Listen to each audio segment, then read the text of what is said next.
Hello students. कैसे हैं आप सब? पूरी आशा करती हूँ कि स्वस्थ और मस्त होंगे। इस वीडियो में हम क्या करने वाले हैं, क्लास 10th का एग्रीकल्चर चैप्टर को कंटिन्यू करने वाले हैं। हमने अभी तक एग्रीकल्चर का मीनिंग पढ़ लिया, टाइप ऑफ फार्मिंग पढ़ लिया, सीजनल क्रॉप के बारे में पढ़ा हमने, और अलग अलग क्रॉप्स की हम one by one climatic condition पढ़ रहे हैं।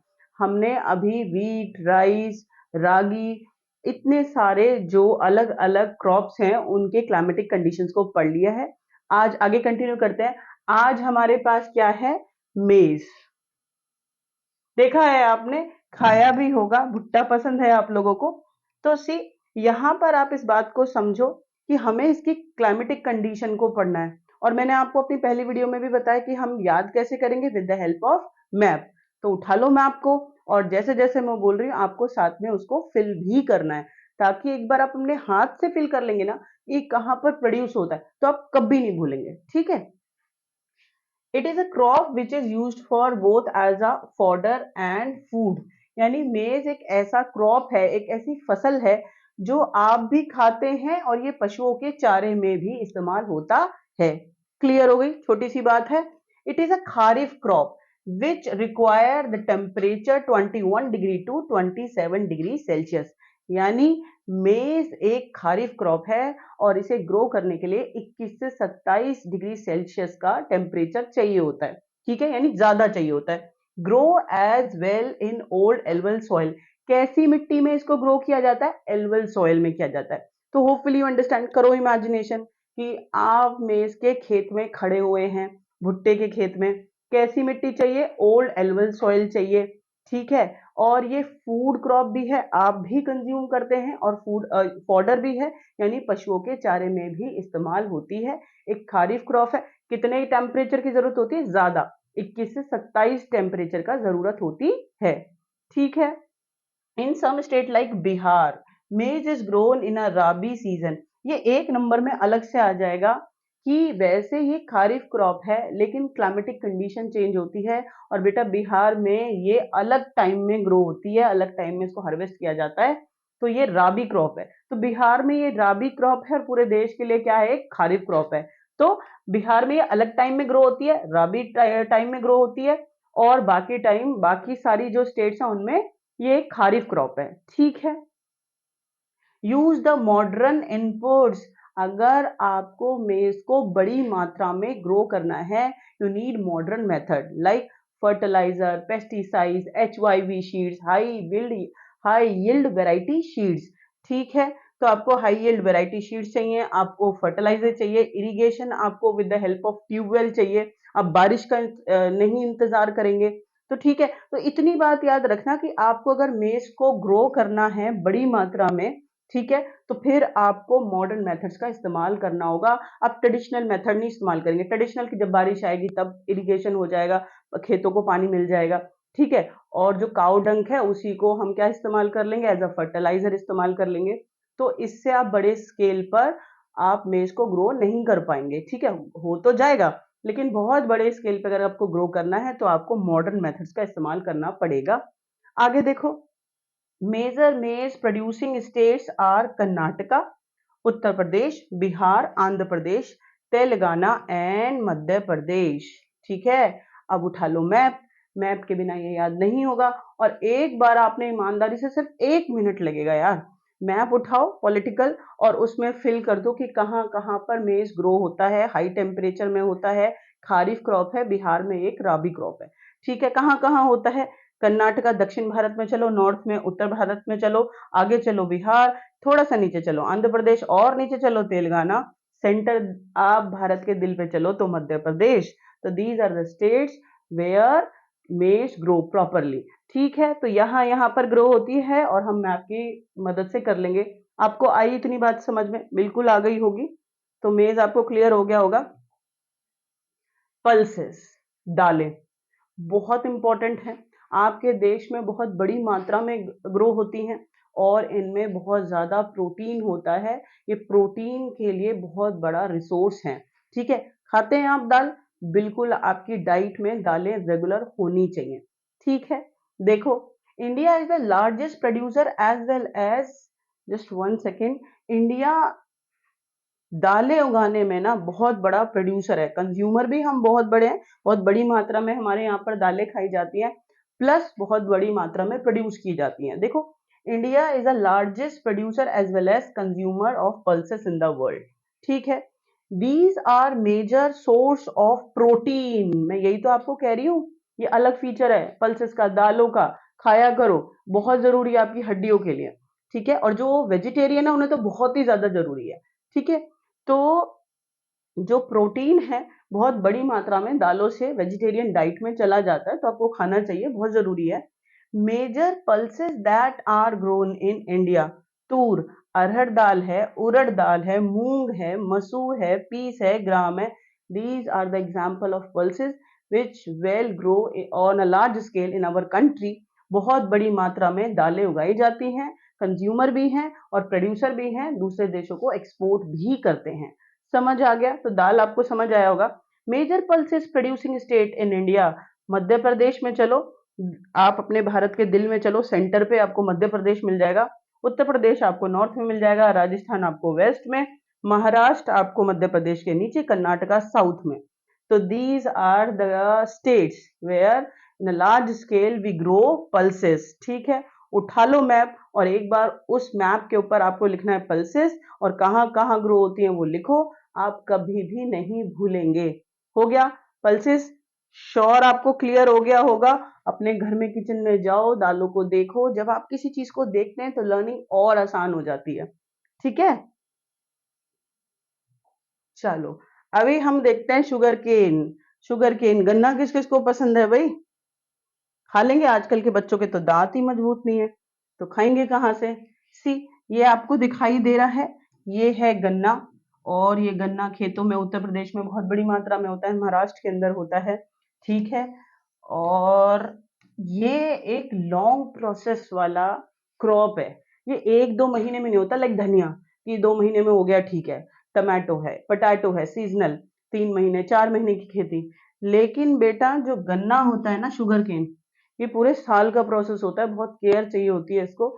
और शुगर केन आपको पता है एक कमर्शियल क्रॉप है, एक इंडस्ट्रियल क्रॉप है, और इससे आपको पता है शुगर बनती है बड़ी मात्रा में, या जो भी मीठे के सोर्सेस है ना, वो आपको शुगर तो बड़ी मात्रा में चाहिए ही चाहिए, शुगर केन।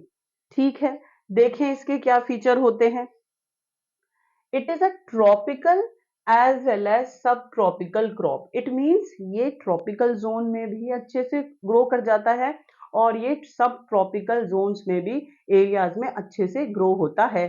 तो शुगर केन एक ट्रॉपिकल और सब ट्रॉपिकल दोनों तरह का क्रॉप है, कोई दिक्कत नहीं होनी चाहिए। It grow as well in hot and humid climate. Humid, जहाँ ऐसा क्लाइमेट होता है जिसमें वाटर वेपर जो होते हैं बहुत ज्यादा मात्रा में होते हैं, यानी हीट बहुत ज्यादा होती है, हॉट। सीधी सी बात है, गन्ने को उगाने के लिए गर्मी की जरूरत होती है। ठीक है, टेम्परेचर चाहिए होता है 21 से 27, ज्यादा टेम्परेचर की जरूरत होती है। बारिश भी ज्यादा ही चाहिए होती है, 75 सेंटीमीटर से लेके 100 सेंटीमीटर। तो भैया गन्ना जब इतना लंबा चौड़ा है, दिमाग में डालो तो चीजें चाहिए ज्यादा। ठीक है, बारिश चाहिए ज्यादा, 75 सेंटीमीटर से लेके 100 सेंटीमीटर। ठीक है, अगर हम टेम्परेचर की बात करें तो ज्यादा चाहिए। ट्रॉपिकल और सब ट्रॉपिकल दोनों जोन में आराम से ग्रो कर सकता है। Can be grow on variety of the soil and needs manual labour for showing the harvest. आपको पता है गन्ने को ग्रो करने के मैंने कहा टाइमिंग भी ज्यादा चाहिए होता है, लेबर भी बहुत बड़ी मात्रा में चाहिए होता है। ठीक है, और टाइम भी बहुत लगता है, और ये अलग अलग मिट्टी में ग्रो कर सकता है। ठीक है, variety of soil. India is the second largest producer after Brazil. अगर पूरे विश्व की बात करूं तो ब्राजील पहले नंबर पे है गन्ना ग्रो करने में, और हम दूसरे नंबर पे। तो समवेयर अच्छी बात है कि बड़ी मात्रा में हमारे देश में हम सेकंड पोजीशन पे हैं गन्ना ग्रो करने में। शुगर केन, इतनी बात समझ आई आपको। Main source of sugar, jaggery. देखो आप जरा, शुगर आपको चीनी बनानी है, जगरी गुड़ है, खांड सरी, ठीक है, गुड़ का ही एक टाइप होता है, और मोलसेस भी गुड़ का ही टाइप होता है। ये सब सब ना मीठे के सोर्स हैं, शुगर, जगरी, खांड सरी और मोलसेस, सब शुगर केन से ही बनते हैं। अलग अलग फॉर्म है बट सारे मीठे के फॉर्म है। Major sugar producing states are Uttar Pradesh, Maharashtra, Karnataka, Tamil Nadu, Andhra Pradesh, Bihar and Punjab और हरियाणा। उठा लो मैप और अब अच्छे से आपको फिल करना है कि ये उत्तर प्रदेश में भी ग्रो होता है, महाराष्ट्र में भी ग्रो होता है, कर्नाटका में होता है, तमिलनाडु में होता है, आंध्र प्रदेश में होता है, बिहार पंजाब में होता है और हरियाणा में भी होता है गन्ना बड़ी मात्रा में। समझ में आ गया? उत्तर प्रदेश में तो बहुत ही ज्यादा होता है। ठीक है, ये आपको शुगर केन समझ में आया होगा, और नहीं समझ में आया है तो इसको पढ़ने के साथ एक गन्ना खरीद के खा लेना, तो अच्छे से डाइजेस्ट करना, आपको गन्ना दिमाग में बैठ जाएगा। ठीक है, आगे चलते हैं। आगे है टी। ये मेरे को पढ़ाते हुए समझ नहीं आता कि लोगों ने आदत क्यों डाली। ब्रिटिशर्स अंग्रेज आपको एक गलत आदत डाल के चले गए, बट ठीक है, तो अभी सब चाय पीते हैं, but I am not prefer tea. लेकिन अभी हमें चाय को समझना है कि ये एक प्लांटेशन क्रॉप है, एक कमर्शियल क्रॉप है, और इसके क्या क्लाइमेटिक कंडीशन है देखो जरा। प्लांटेशन क्रॉप है टी, और बच्चों को चाय बिल्कुल नहीं पीनी चाहिए, दूध पीना चाहिए भाई। चाय कोई अच्छी आदत नहीं होती है, पेरेंट्स पी रहे हैं तो पीने दो। ठीक है। Important beverage crop introduce in India by Britishers. वही तो मैं कह रही हूँ कि जो आपको ये टी प्लांटेशन का है, आपके देश में आज बहुत बड़े लार्ज स्केल पे टी ग्रो किया जाता है, ये हमने खुद नहीं सीखा। Britishers during the British time period, जब वो हमारे एडमिनिस्ट्रेटिव हेड थे, तब हमें वो सिखा के चले गए चाय कैसे ग्रो करनी है और कैसे पीनी है। आपको समझ में आ गया होगा कि ब्रिटिशर से सीखा है हमने ये। Tea plant grow as well tropical, subtropical climate endured with deep and fertile, well drained soil. Drained soil में होता है। देखो, ये ट्रॉपिकल और सब ट्रॉपिकल दोनों एरियाज में हो सकता है। ठीक है, कोई दिक्कत वाली बात नहीं है। ऑर्गेनिक मैटर की जरूरत होती है। ऑर्गेनिक होता है नेचुरल फर्टिलिटी, जैसे मैन्यूर है, काउ डंग है, ये सारी चीजें। पत्ते होते हैं, ठीक है, जब वो पत्ते सारे जमीन पे गिरेंगे, ठीक है, तो वो सड़ेंगे, और उसकी वजह से क्या होगा बेटा, जो मिट्टी है वो फर्टाइल हो जाएगी। तो पत्तों की वजह से, और काउ डंग है, तो these all are organic matter, और इससे जो आपकी मिट्टी है वो ऑटोमेटिक क्या हो जाती है, फर्टाइल हो जाती है। तो टी प्लांटेशन में ऑर्गेनिक मैटर की जरूरत पड़ती है, ह्यूमस की जरूरत होती है, plus drained soil. Drained soil कैसे होती है, जिसमें मिट्टी में ना इस तरीके से किया जाता है प्लांटेशन कि जो पानी का बहाव है लगातार बना रहे, और उससे प्लांट को हमेशा पानी मिलता रहे। समझ में आ गया आपको? T bushes require warm and moist free climate throughout the year. It means जो टी टी है ना, ये पेड़ की तरह लंबी खड़ी नहीं होती है, बुशेस, इसके गुच्छे बन जाते हैं नीचे। ठीक है, आप अगर आप दार्जिलिंग जाएंगे, आप सिक्किम जाएंगे, तो आप देखेंगे कि आपको हर जगह प्लांटेशन वहां दिखाई देगा। क्या कह रही हूं मैं, ये पेड़ की तरह खड़े नहीं होते हैं, ये बुशेस गुच्छे बन जाते हैं, ऐसे ग्रो करती है। ठीक है, तो बुशेस होती है, और रिक्वायर्ड इसको किस चीज, इन बुशेस को, जो टी के जो गुच्छे हैं, इसको किस चीज की जरूरत होती है, वार्म और मॉइस्ट फ्री क्लाइमेट। ठीक है, मॉइस्ट फ्री, बहुत ज्यादा वाटर वेपर क्लाइमेट में नहीं होना चाहिए, मॉइस्ट फ्री क्लाइमेट होना चाहिए थ्रू आउट द ईयर, पूरे साल ही ऐसी क्लाइमेटिक कंडीशन चाहिए होती है टी को ग्रो करने के लिए। ठीक है, tea is produces within the tea garden to restore its freshness. आपको पता है टी की अपनी एक नेचुरल फ्रेश स्मेल होती है। तो जब आप टी ग्रो करते हैं ना, आप कोई और क्रॉप ग्रो करते हैं तो आपने मिक्स क्रॉपिंग सुनी है, तो दो दो तीन तीन फसलों को एक साथ लगा देते हैं। लेकिन बेटा जो टी है, इसकी फ्रेशनेस को, इसके स्मेल को बनाए रखने के लिए इसको गार्डन में ग्रो किया जाता है, इसके साथ किसी और क्रॉप को नहीं लगाया जाता। इतनी बात समझ में आ गई? Major tea producing states are Assam, hill of Darjeeling West Bengal के अंदर है, और Jalpaiguri district West Bengal, Tamil Nadu and Kerala. दक्षिण भारत की बात करूं तो तमिलनाडु और केरला, और ईस्ट में आपको पता है असम और वेस्ट बंगाल, यहाँ पर बहुत बड़ी मात्रा में टी को ग्रो किया जाता है। और एक बार आप मेरे कहने से जरूर मैप उठाएंगे और ये स्टेट्स को फिल करेंगे, ऊपर लिखेंगे टी, आप कभी भी नहीं भूलेंगे। ठीक है, India is the leading producer as well exporter of the tea in the world. Producer भी हम बहुत बड़े हैं, बड़ी मात्रा में टी को हम ग्रो करते हैं, और पूरे वर्ल्ड की अलग अलग कंट्रीज में एक्सपोर्ट भी करते हैं। इतनी बात समझ में आ गई? तो चाय का क्लाइमेटिक कंडीशन पढ़ना है, प्लांटेशन है, कमर्शियल क्रॉप है, बड़ी मात्रा में ग्रो होती है, दूसरे देशों में भेजा जाता है, बेची जाती है, तो इकोनॉमिकल पर्पज से बहुत अच्छी है, लेकिन हेल्थ वाइज आप चाय मत पियो, आपको क्या पीना है, आप स्टूडेंट है, दूध।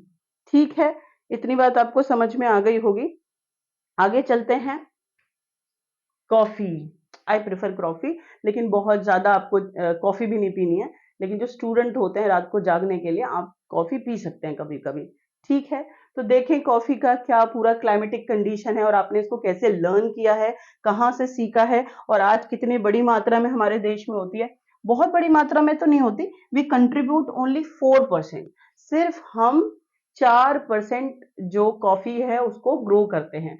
देखो, India is produce about 4% of the world's coffee, यानी पूरे विश्व में अगर 100% कॉफी हो रहा है तो ओनली 4% हम ग्रो कर रहे हैं। ठीक है, India coffee is known as the world for its good quality. भले ही हम 4% ग्रो कर रहे हैं, लेकिन हमारे जो कॉफी की क्वालिटी है वो बहुत ज्यादा अच्छी है, फाइन है। ठीक है, the Arabian variety initially broad from Yemen. पता है, अरब से, देखो, variety initially brought from Yemen, Yemen से अरेबियंस ने सीखी और फिर हमने सीखी, इज प्रोड्यूस इन इंडिया और उसके बाद इंडिया में ये ग्रो होने लगी। तो this is the history of coffee की हमने कैसे सीखा। देखो, Arabic variety initially brought from Yemen. ठीक है, जो अरब में कॉफी हो रही है वो कहाँ के स्टाइल से हो रही है, यमन से सीखा, और वैसी ही कॉफी अब अरब के बाद हम ग्रो करते हैं। ठीक है, आगे चलते हैं। This variety is of great demand in the world. जो 4% हम कॉफी ग्रो कर रहे हैं, बट इसकी क्वालिटी बहुत अच्छी है और पूरे वर्ल्ड में इसकी डिमांड है। ठीक है, देखो, चाहे आप थोड़ा करो लेकिन अच्छा काम करो। आप ज्यादा कर रहे हैं और वो वेस्ट जा रहा है, उसका कोई इन्फ्लुएंस नहीं है, तो फिर क्या फायदा। तो ठीक है, हम कम मात्रा में कॉफी को ग्रो करते हैं बट डिमांड बहुत ज्यादा है, अच्छी कॉफी है। It's cultivation was initially introduced on the Baba Budain Hill and even today। यानी जो कॉफी हम ग्रो करते हैं ये हमने कहाँ से ग्रो करना शुरू करा, बाबा बुदेन हिल पर हमने सबसे पहले ग्रो करना शुरू करा, एंड इवन टुडे, और अभी भी ग्रो करते हैं और अलग अलग जगह पे ग्रो करते हैं। कहाँ कहाँ ग्रो करते हैं, नीलगिरी इन कर्नाटका में ग्रो करते हैं, कर्नाटका में पर्टिकुलर नीलगिरी जगह है, पहाड़ है, और केरला है, तमिलनाडु है। तो these are the states where we produce what, coffee. तो आपको कॉफी समझ में आया होगा, आपको टी समझ में आया होगा, आपको शुगर केन समझ आया होगा, आपको मेज समझ में आया होगा। आज हमने क्लाइमेटिक कंडीशन पढ़ी है, मैप के साथ एक बार स्टेट्स को फिल करेंगे, आप कभी भी नहीं भूलेंगे। तो अगर आपको ज्योग्राफी पढ़नी है तो मैप के साथ पढ़नी है कि माइंड मैपिंग होती रहेगी और हम बिल्कुल नहीं भूलेंगे। ठीक है, पढ़ते रहो, खुश रहो, और अगर आपको नोट्स चाहिए तो आप, मेरे डिस्क्रिप्शन में लिंक है इंस्टाग्राम का, आप उसको ज्वाइन कर सकते हैं और वहां से आप नोट्स ले सकते हैं। अब मेरा अपना ऐप है नॉलेज हब, डिस्क्रिप्शन में उसका भी लिंक है, आप उसको भी ज्वाइन कर सकते हैं। आप सिर्फ पढ़ते रहो। ठीक है।